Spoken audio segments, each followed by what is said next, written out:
Ooh, that looks tasty. Welcome folks, today the Hungry Gamer is back with another game review, and today we're talking about Wilmot's Warehouse from CMYK and provided to me by Asmodee USA. Thank you very much to them for sending this copy along. Now, what this game is, and actually before I tell you what this game is, please make sure you turn on your Klingon subtitles, because if I make any mistakes in the rules overview, that's silly, because there's like 9 rules, but that's where you'll find those corrections. And before I tell you what this game is, I'm going to start out by saying, when I say that the rules explanation that I'm about to give will not fully give you the idea of what this game is about, I can only say you have to trust me on that. This is literally the first video I'm ever going to say, please make sure you listen to the final thoughts on this game, because what I'm about to show you does not let you understand the true story behind this game. That being said, what this game is you are playing a crew that's working in a warehouse. What warehouse? Wilmot's warehouse. And in this warehouse, you're going to be organizing all the stuff that comes in every single day into the warehouse, and together you're going to create a story or maybe a system of different categories so you know how to place things. Whatever it is, you're going to do that. But what's going to wind up happening is every single tile is going to wind up face down on the board, and at the end of the game, you're going to have this huge stack of cards. I mean, huge stack of cards, and you're going to all flip through that stack of cards, and you will be placing the exact same symbols on top of the tiles on the board, and you're going to do it perfectly. I promise. Now, that just sounds like it's a memory game. It is a memory game, but it's using your mind palace, but it's a collective mind palace. So that's like, I don't know, a mind hotel or something, a mind hostel, because it's not a very expensive game. You can use your mind hostel to come together and create this thing. Now, I've told you that it sounds like you're just playing memory or concentration, but let's get into it. So what's going to happen is each day, we have Monday through Friday, each day you are going to have a floor manager. And the floor manager, what that means is they have the final say on where something goes or what something is. And so what's going to happen is you're going to start out on Monday, you'll flip a tile, and the first day the tile's going to go right here in the middle of the board. You flip it over and you look at it. And then everyone is going to decide what that is, whatever it may be. And I'm going to do a story style because that's how we did it when we played. But again, you can make categories or various ways to do it. So we'll all discuss, and we'll just say that we settled on that this is a hypnotic eye. Got that little kind of spinning. Okay, so hypnotic eye, that's what that is. There's a hypnotic eye that we are storing. And so it gets flipped over. Then they grab the next one. And now we have this. Well, clearly what we actually have is an evil devil that's hypnotizing people, because this is clearly a pitchfork. So we take that and then we put it somewhere next to a tile that's already out there in the orthogonal direction, so no diagonal. And so we'll put that right here. Now we have the pitchfork next to the hypnotic eye. We have stored the hypnotic devil. Then we go and we get the next one. And we pull that out, and then we have to decide, wow, well, what is this? Well, clearly what this is this is the body of the hypnotic devil, because that's right here. So now we have the kind of the body of the devil going up to the hypnotic eye. It's got his pitchfork right there. Great, so we flip that over. Then we get the next one, and we have this right here. And what this obviously is, this is obviously the rug that the devil is standing on, so that's going to go down here. And so on and so on. So you'll go through the entire one. I'm not going to make up stories for the rest of these, but we'll just put this out. Actually, no, I am, because that's clearly his hat right there. And then we have these two here. Well, this is clearly that's his cape, right? And we have his body. I know his body's right here, and he's got his cape going right there, so that's going to go like that. And this one right here, what is that? And obviously what this is these are the laser beams that he can shoot out of his pitchfork. So there we go. So that's day one. So we've done day one. Then there'll be a new manager, and the first thing that happens is you will get the email from the front office because the front office, they know how to do things. Even though we all know they don't know how to do things. So here we have, today the team must work in complete silence.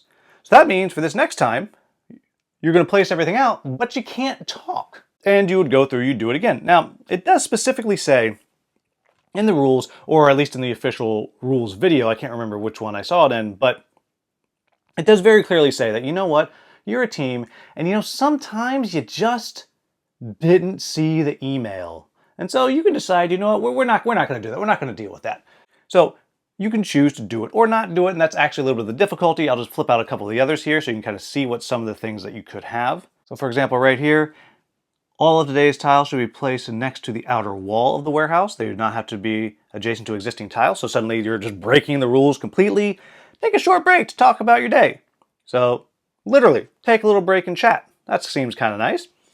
Or Wilmot, today workers are only permitted to say words that begin with W-I-L-M-O or T. Okay? And again, there's tons and tons of different of these things in there. And then at the end of the game, after everything has been placed, we're going to go through and we'll take all these cards, and all these cards represent all of the tiles that you could have in the game, and you're going to pass all of these out to all the players. It's divided up, whatever, and then you'll start a timer and you will try to place on top of those the exact symbol. So for me, I only did one day, but I'm pretty confident that I can actually go through and do this. Now I'm going to speed up the camera because there's a whole bunch of these things here that I have to go through, but we'll see. So I'm going to just speed it up and we'll see if I can do it.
All right.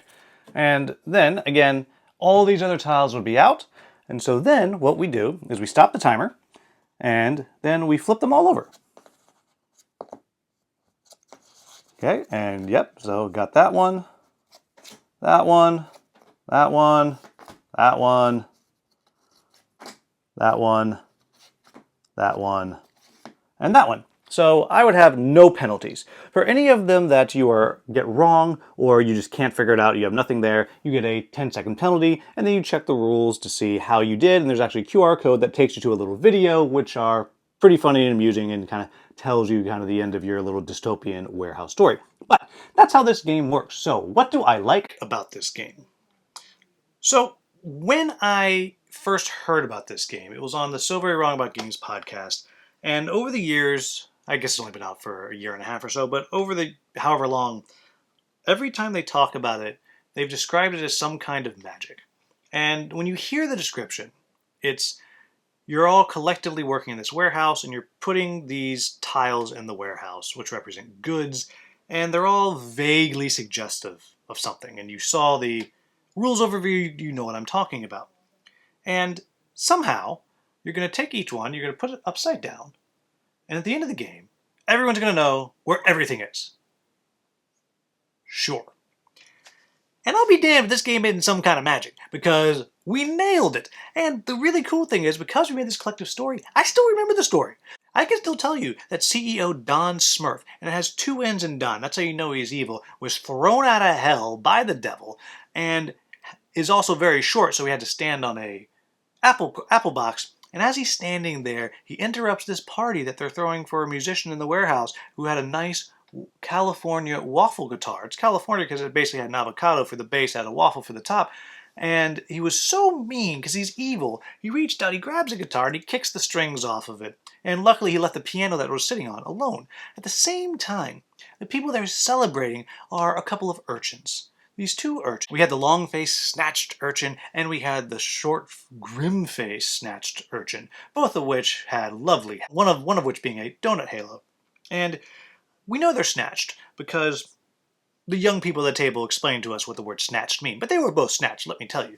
And then right behind them we had the big booty nurse. And we know it's the big booty nurse because, well, it had a big booty, and it had a little tiny top hat, which kind of looked like a medical cross, kind of at the back. At the same time, if you remember, I mentioned that CEO Don Smurf was quite evil, and so it was being smote by God that was shooting a comet at it. In fact, CEO Don Smurf is so evil that there was a TIE fighter trying to shoot him as well as he stood there destroying this party while he's looking over his shoulder at his money that's on the wall, which is right next to his award, which is above his, of course, iced coffee that he has.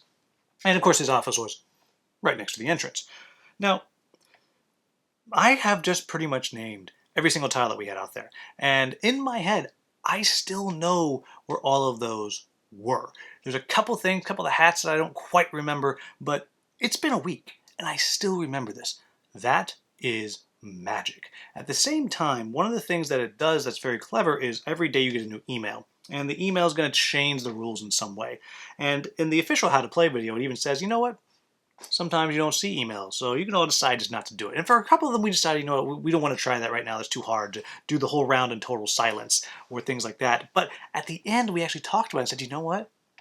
We probably could have done it because we'd established this story as we were going through, and it was just so fascinating. But at the same time, when we did start doing some of the emails, it just kind of changed up the vibe. And trying to figure out how it is you're still going to make that work was exceedingly fascinating.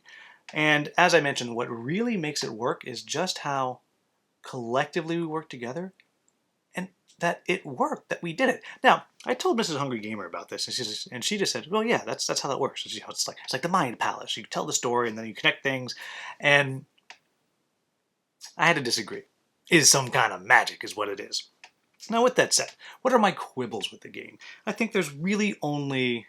Well, I got two. The first one is you have to play with the right group of people. Now, I come from a performance background, an acting background, and in improv it's called yes and, which means when someone presents something, you say yes and also this.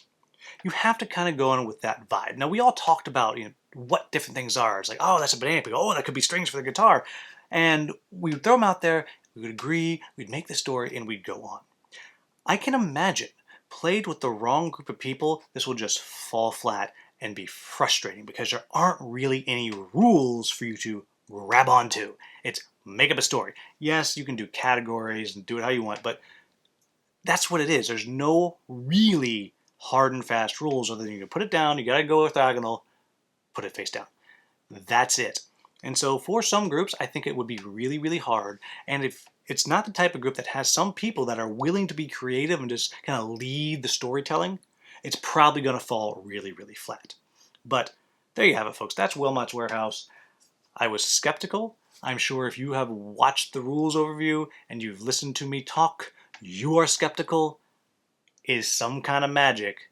Amazing how this game works, and I really, really recommend it if you think it's for your type of group. There are going to be groups that this is a disaster with, but if you think your group can get into it, then absolutely pick it up. Really, really a delightful experience in my opinion. So there you have it, folks. That is Wilmot's Warehouse. As always, if you found this video useful, please like, subscribe, share, maybe become a channel member. As always, thank you so much for watching. Have a wonderful, wonderful day.